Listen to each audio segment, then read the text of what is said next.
Estimados estudiantes, sean bienvenidos. Estamos iniciando nuestra semana 3. Les recuerdo que estamos en la asignatura Administración 1, la unidad 1, el proceso administrativo, la planificación. La competencia que estaremos desarrollando en esta unidad es la elaboración de herramientas administrativas para optimizar los recursos organizacionales. Soy su docente, tengo el gusto pues de poder dirigirme a este grupo. Mi nombre es Noris López y contamos con la ayuda de la licenciada Claudia López, nuestro docente auxiliar. Seguimos. Como les decía, estamos iniciando la semana 3. Los temas que estaremos abordando serían el ciclo de vida de la empresa, los factores internos y externos, el entorno organizacional, la responsabilidad social. Hemos tomado como fuente para preparar esta clase el libro Administración de los autores Robbins y Coulter, de la editorial Pearson, los capítulos 3 y capítulo 5. Les recuerdo que este libro está disponible en el sistema bibliotecario UTEC en la viñeta Servicios y Recursos en la sección Pearson. Bien. En la semana 2 estábamos conversando acerca de la empresa y cuáles son sus áreas funcionales. Decíamos que pues son las diversas funciones necesarias para lograr los objetivos de la misma y habíamos identificado personal, finanzas, producción, mercadeo o mercadotecnia y sistemas. Esta lámina corresponde a la semana anterior y esto es a modo de recordar en qué nos habíamos quedado en la clase anterior. En esta ocasión, que estamos en la semana 3, iniciamos con qué es el ciclo de vida de las organizaciones. Y se dice que las organizaciones, igual que los seres vivos, cuentan con un ciclo de vida. Para el caso de las organizaciones, uno de los estudiosos de este tema fue el señor Schumpeter, economista nacido en 1883. Schumpeter afirmaba que las empresas cuentan con 4 ciclos, 4 etapas mayormente. Pueden existir más, pero esto dependerá del sector económico al que están orientadas las empresas. Quiero recordar que toda empresa tiene una etapa de ideación, es decir, cuando nace la empresa. Luego viene la etapa pues de el desarrollo de esa idea. Cuando ya finalmente llega al mercado es la introducción, ¿verdad? Entonces todo comienza con una idea. Tenemos la etapa de introducción, tenemos el crecimiento en este ciclo de vida de las empresas, el de madurez y el de declive. Es muy importante que cuando una empresa llega a la madurez, muchas de ellas han logrado reinventarse y esto es lo que les permite seguir en esa curva ascendente del crecimiento. Las que no logran reinventarse o no crean innovaciones al interior de sus organizaciones, estas pues sucumben en el tiempo y se da el declive. Acá hemos querido, conceptualizar con mayor detalle cuál es el ciclo de vida de la empresa. Y entonces cuando hablamos de la introducción, o también se le dice startup o inicio, se presenta y comienza a competir en el mercado con productos o servicios. En esta fase debe ganar el reconocimiento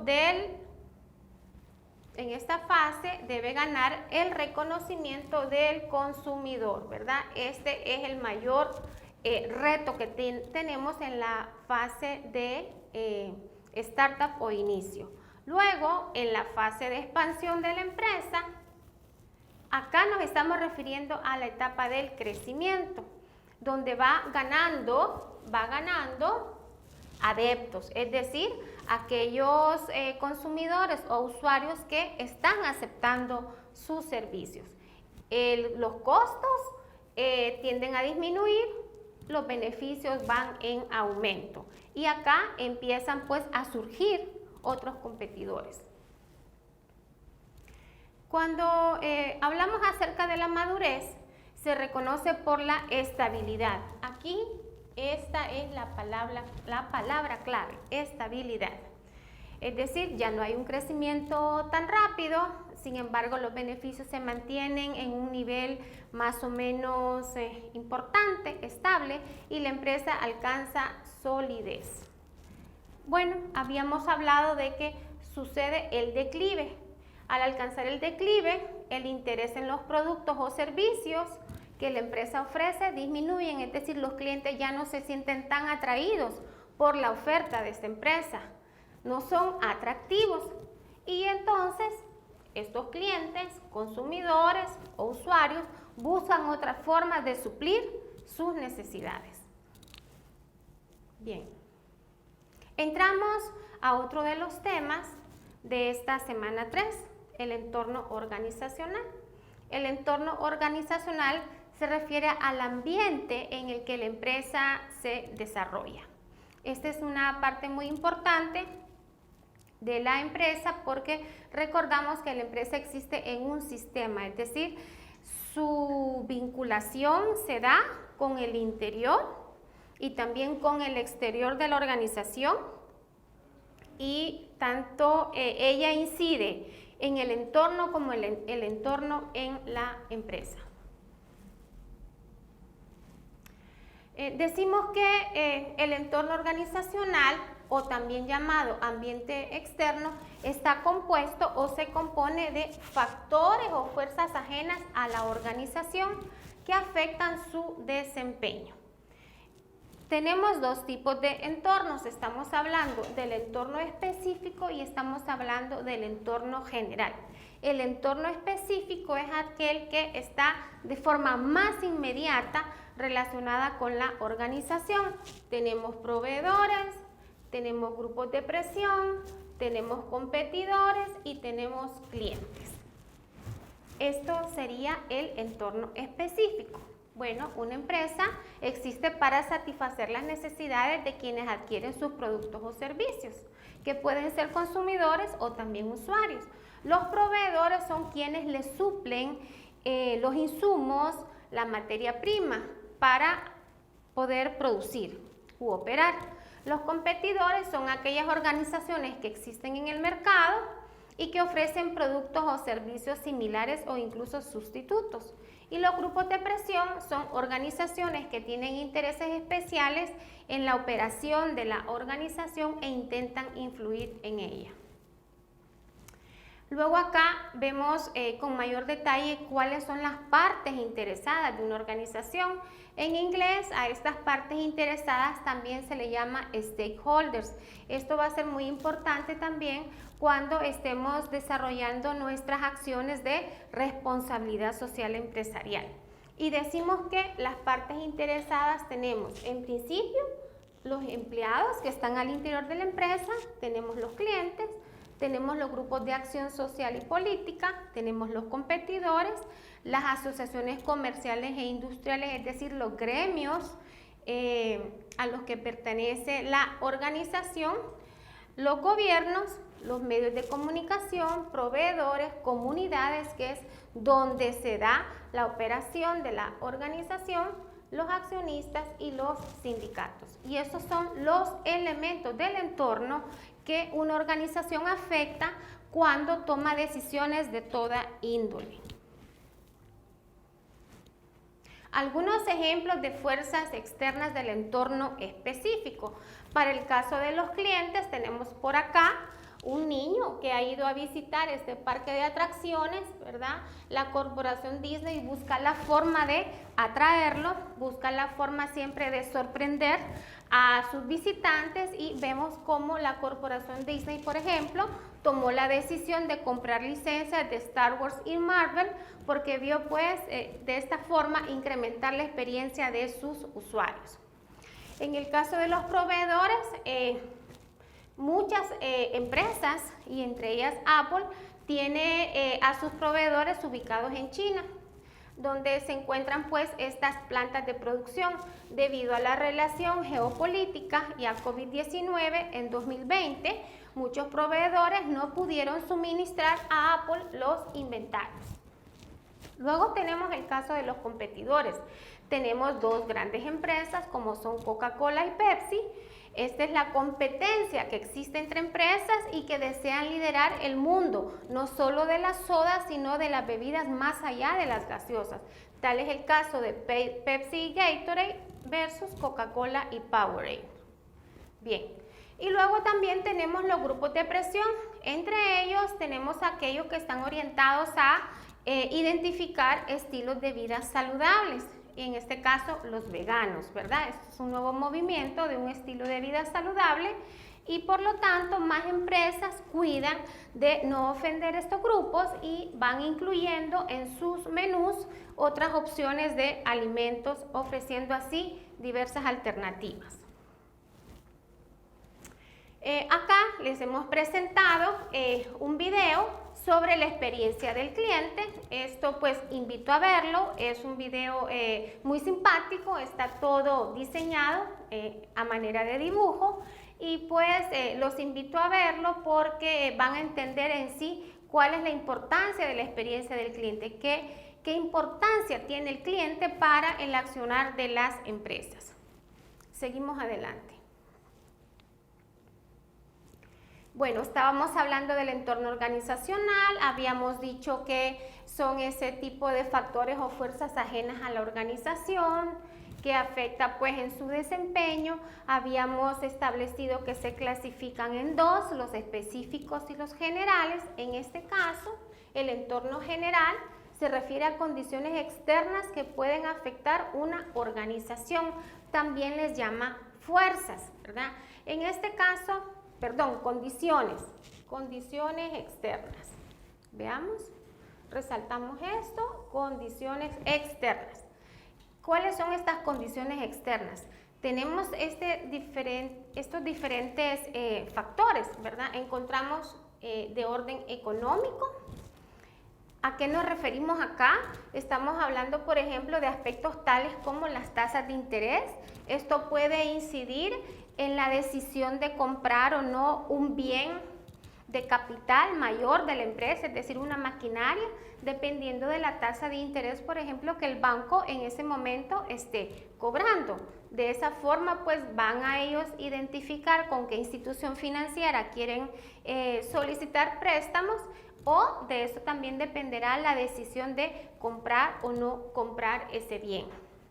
Las tasas de empleo, el ingreso per cápita, que tiene que ver con la capacidad adquisitiva de los usuarios. Esos son ejemplos de las condiciones externas, en este caso de tipo económico. En el caso de del tipo global, estamos hablando acerca de cambios a nivel global que afectan la empresa. Un caso que hoy podemos identificar muy palpable para todos es el tema de la pandemia. COVID-19 ha venido a afectar los negocios, la vida en las familias de las personas en particular y también la forma en cómo se estudia, como es el caso de el uso de la tecnología que estamos viendo como un elemento primordial para continuar las actividades económicas. Luego también vemos las fuerzas de tipo, o las condiciones más bien de tipo político-legal. Acá nos referimos a las leyes, las normas, los reglamentos que rigen los mercados y las diversas actividades económicas. Así que cuando se va a fundar una empresa, cuando se va a incursionar en una actividad económica, se deben de conocer cuáles son esos lineamientos que rigen esas diversas actividades, ¿no?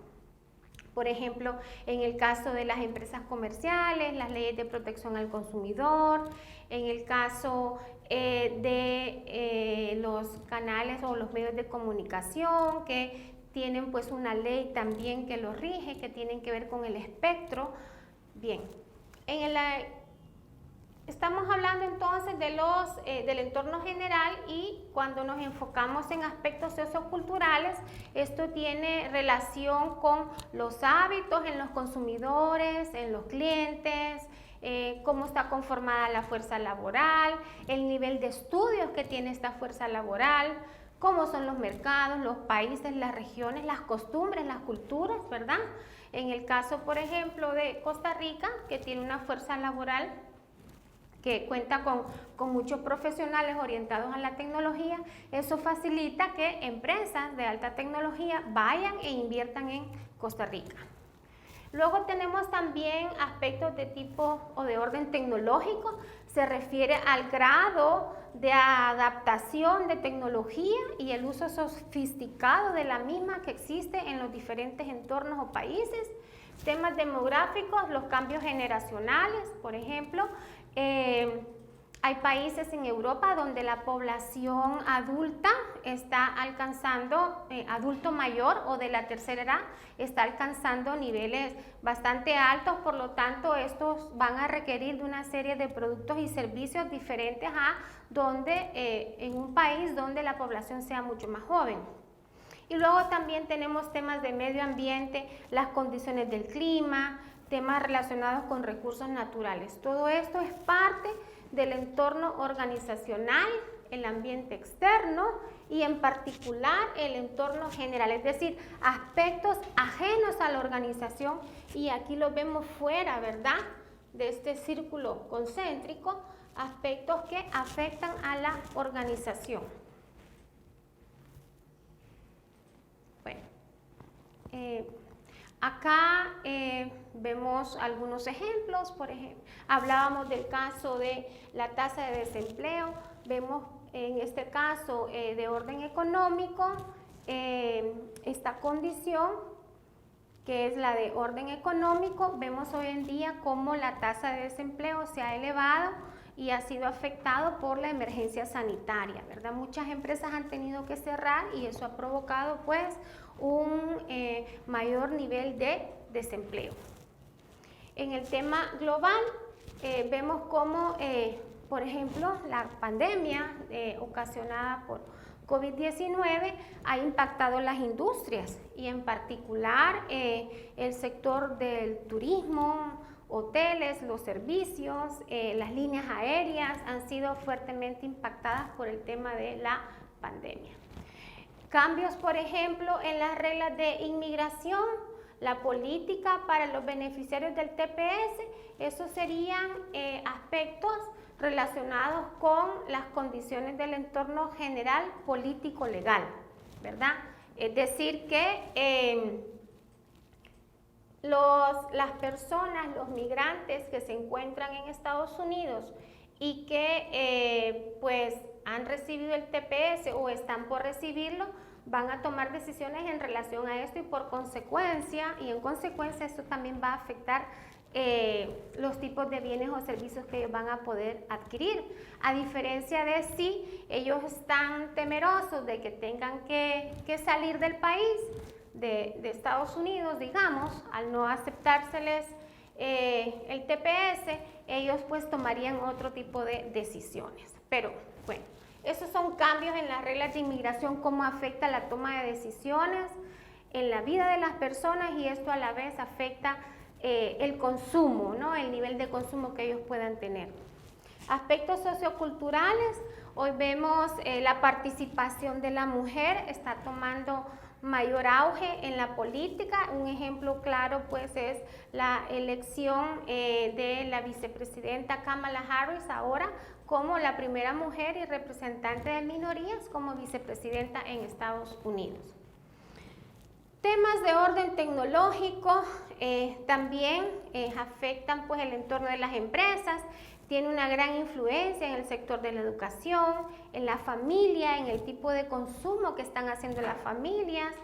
Incluso esto llega a determinar qué tipo de vestuario, de ropa se compra hoy en día, si se compra más ropa para trabajo en oficina, más ropa, digamos, semiformal para poder trabajar desde casa, ¿verdad?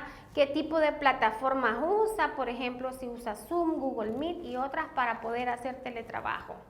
Y aspectos demográficos se refiere a los cambios generacionales que redefinen las familias o, por ejemplo, el caso de familias monoparentales, es un ejemplo concreto con necesidades pues concretas, específicas. Pasamos a otro tema y vamos a hablar de la cultura organizacional. ¿Qué es cultura organizacional? se refiere al conjunto de valores, principios y tradiciones compartidos y maneras de hacer las cosas dentro de la organización y que influyen, ¿verdad?, cómo actúan los miembros. La cultura organizacional podemos definirla, hay diversas formas, ¿no?, o diferentes manifestaciones de una cultura organizacional. Tenemos una cultura con una alta atención al detalle, o puede ser una cultura organizacional muy orientada a los resultados, o con mucha orientación a la gente, es decir, cuando toma muy en cuenta los efectos sobre el personal de la organización, orientación a los equipos, es decir, si prevalece el trabajo en equipo más que el trabajo individual.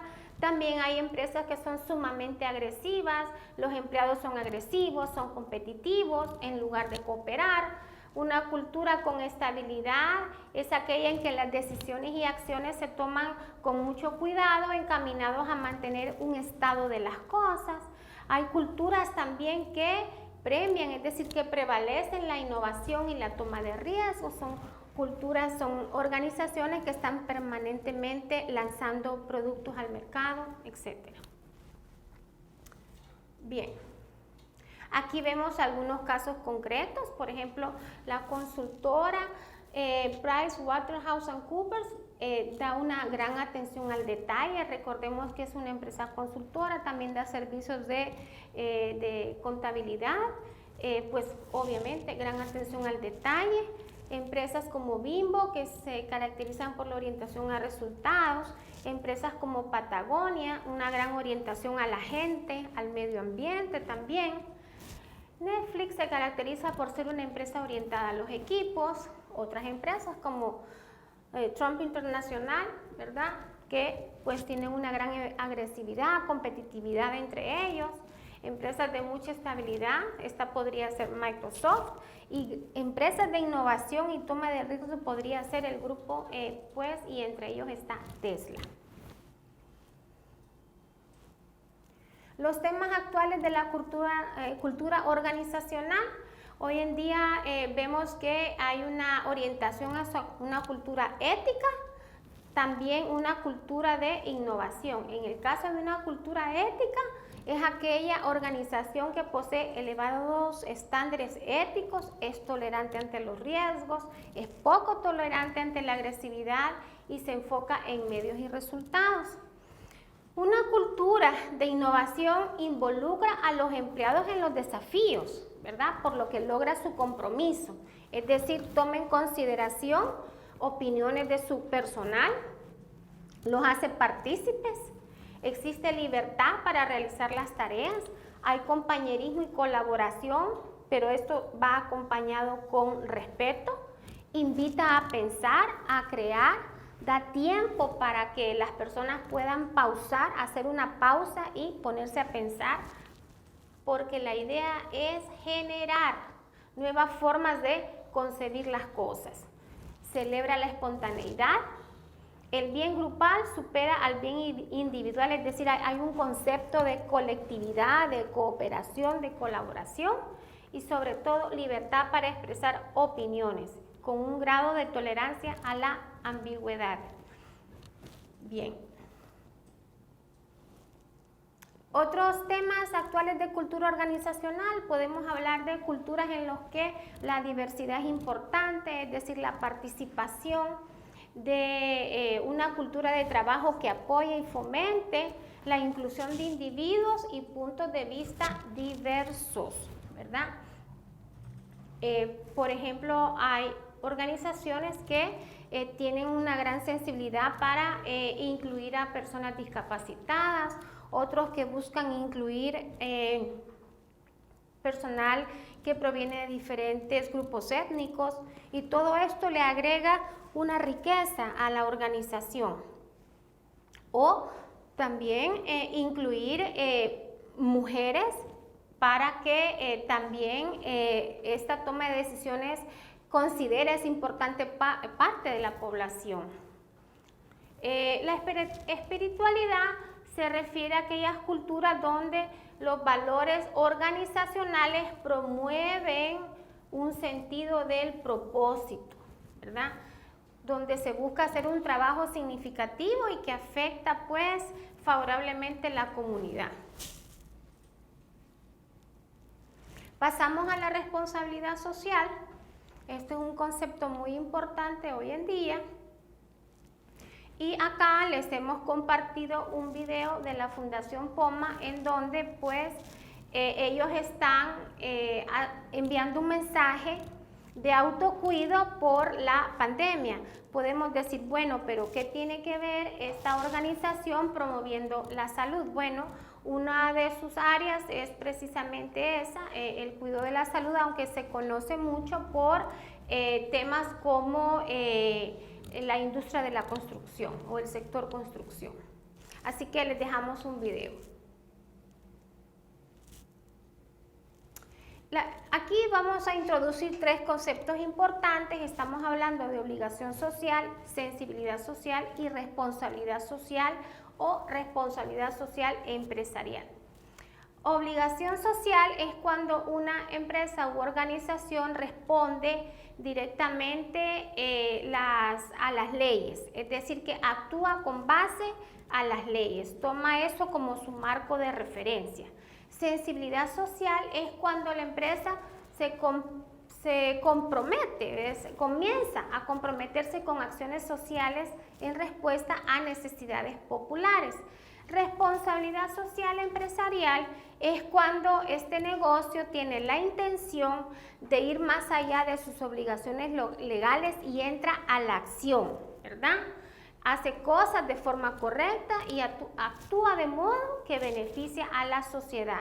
Emprende proyectos, emprende programas que tienen como beneficiaria a la sociedad. Bueno, para todos estos enfoques de responsabilidad social hay argumentos en contra y a favor. Sin embargo, los invito solamente a simple vista, observamos que son mayores los argumentos a favor que los argumentos en contra, ¿verdad? A favor porque pues la opinión pública apoya mucho los negocios que inciden favorablemente en la comunidad. Una empresa que ejerce actividades de responsabilidad social tiene utilidades a largo plazo, logran negocios más sostenibles, tienen una obligación ética, por lo tanto son más aceptadas, tienen acciones responsables, son correctas. Luego también estas empresas ayudan a resolver problemas sociales difíciles por lo que mejoran el entorno. Así que vemos que la lista es mayor siendo pues una empresa socialmente responsable. Algunos de los argumentos en contra es que esto pues trae costos, ¿verdad? Podría ser, o que no siempre las organizaciones cuentan con todas las habilidades para encarar o embarcarse en estos proyectos de RSE. Otro concepto que ahora es bastante novedoso es el de la administración verde y se llama así aquella forma de administrar en la que los gerentes consideran el efecto de la organización en el medio ambiente. Vemos cómo esto hoy en día es una preocupación permanente tanto de ciertas empresas como también de la población en general. Y aquí vemos un caso como aquí se está disponiendo, ¿verdad?, de una botella que es plástica en un elemento que ha sido creado especialmente para este tipo de desechos, ¿no? Y que posteriormente pueden ser transformados y entrar nuevamente a la cadena de producción en el caso del reciclaje.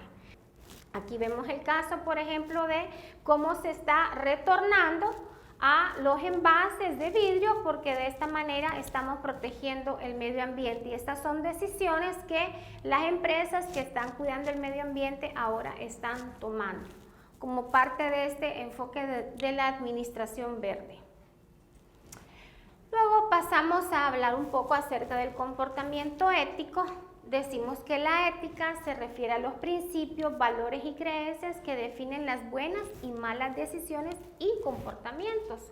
En la ética administrativa, los factores que afectan el comportamiento ético y moral son el nivel de desarrollo de las personas, desarrollo moral, las características individuales, las variables estructurales, la cultura organizacional y la intensidad del problema.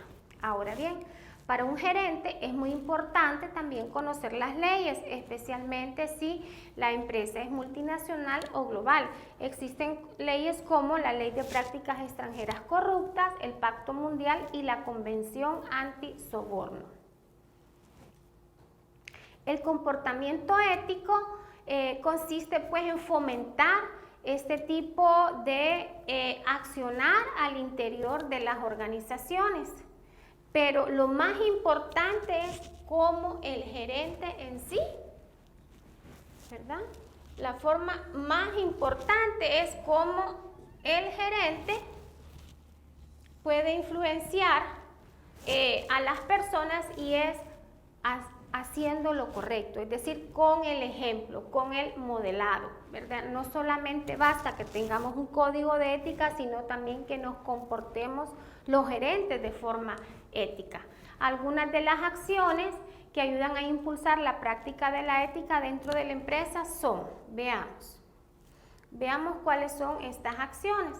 Tenemos poseer y utilizar un código de ética. También ejercer un liderazgo ético. ¿Y cómo se ejerce ese liderazgo ético? Con el ejemplo. Premiar la forma de lograr objetivos, la capacitación en prácticas éticas y las auditorías sociales y mecanismos de protección a los denunciantes. Acá vemos la fotografía de algunos empresarios sociales. Estoy segura que los reconocen. Por ejemplo, aquí tenemos a Bill Gates, ¿verdad? Tenemos al señor Michael Bloomberg y tenemos al señor Buffett, entre otros.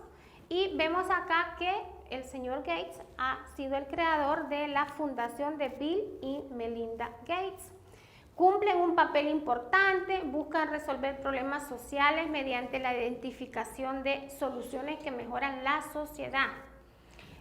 Utilizan prácticas innovadoras y sostenibles. El cambiar para mejorar la sociedad es algo que los motiva, es algo que les da un sentido de propósito. Y luego acá pues compartimos con ustedes un ejemplo de empresas sociales. Podrán ver ese video posteriormente.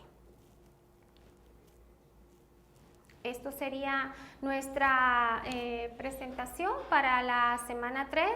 Espero que hayamos cubierto a satisfacción los temas que estamos contemplando dentro de nuestro diseño instruccional. Y como ustedes saben, tenemos un foro de consultas, también estamos a la orden. Los invito pues a revisar su material y vamos a colocar también otros videos para que ustedes puedan tener otros, otros acercamientos hacia este tema de la responsabilidad social. Muchas gracias.